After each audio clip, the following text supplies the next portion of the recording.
पूरी दुनिया में पक्षियों की 10,000 से भी ज्यादा प्रजातियां पाई जाती है। सभी के वही 2 पंख, 2 पंजे और एक गर्दन होती है, लेकिन इन्हीं में से एक ऐसा पक्षी है जिसकी एक अलग ही पहचान है, जो आसमान का सीना चीर के हजारों मीटर ऊपर 120 किलोमीटर प्रति घंटा की रफ्तार से उड़ता है, जो खुद के कई गुना अधिक वजन के शिकार को भी अपने पंजों पे दबोच कर उड़ जाता है। और इसी के लिए उसे पक्षियों का राजा कहा जाता है, जिसे हम बाज के नाम से जानते हैं। और एक बाज इतना ऊंचा मुकाम हासिल करता है अपनी ट्रेनिंग और अपनी पुनर्जन्म की वजह से। अगर आप भी इस दुनिया में एक मुकाम हासिल करना चाहते हैं तो एक बाज को बाज बनने का पूरा सफर आपको जानना बहुत जरूरी है, क्योंकि 25 से 30 की उम्र तक आने के बाद भी लोगों को रिस्क लेने से डर लगता है, लेकिन एक बाज के जीवन की शुरुआत ही रिस्क से होती है। जिस उम्र में बाकी पक्षियों के बच्चे सिर्फ चींची करना सीखते हैं, उस उम्र में एक मादा अपने बच्चों को पंजों में दबोचकर हजारों मीटर आसमान की ऊंचाइयों में उड़ जाती है,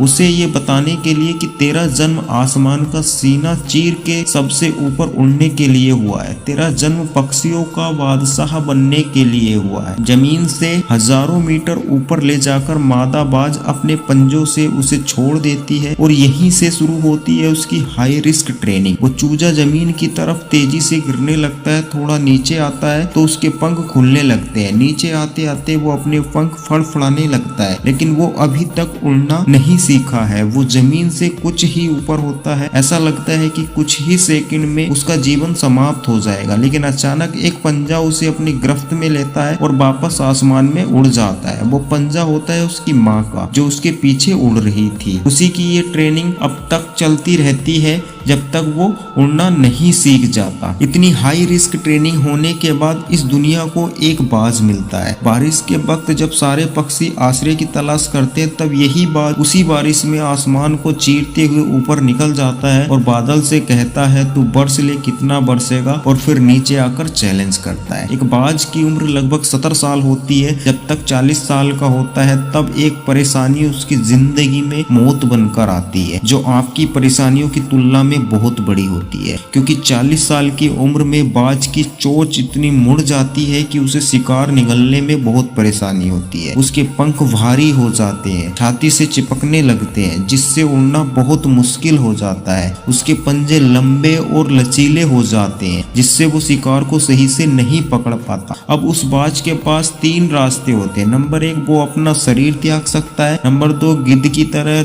छोड़े हुए भोजन पे निर्भर हो जाए। और तीसरा, सबसे कठिन और पीड़ादायक रास्ता, अपने आप को पुनः स्थापित का, फिर से आसमान का सीना चीर कर उड़ने का। और वो इसी रास्ते को चुनता है और अपने पास के सबसे ऊंची चोटी पे पहुंच जाता है। वहां पर अपना घोंसला बनाता है और फिर शुरू होता है परेशानियों को जड़ से उखाड़कर आसमान में उड़ने का सफर। वह अपनी चोंच को एक चट्टान पर मार मार कर तोड़ देता है, लहूलुहान हो जाता है और इंतजार करता है नई चोंच के आने का। उसके बाद अपनी नई चोंच से अपने पंजों को काट देता है, फिर इंतजार करता है नए पंजों के आने का। उसके बाद वह अपने एक एक पंख को अपने शरीर से अलग करता है और फिर इंतजार करता है नए पंख आने का।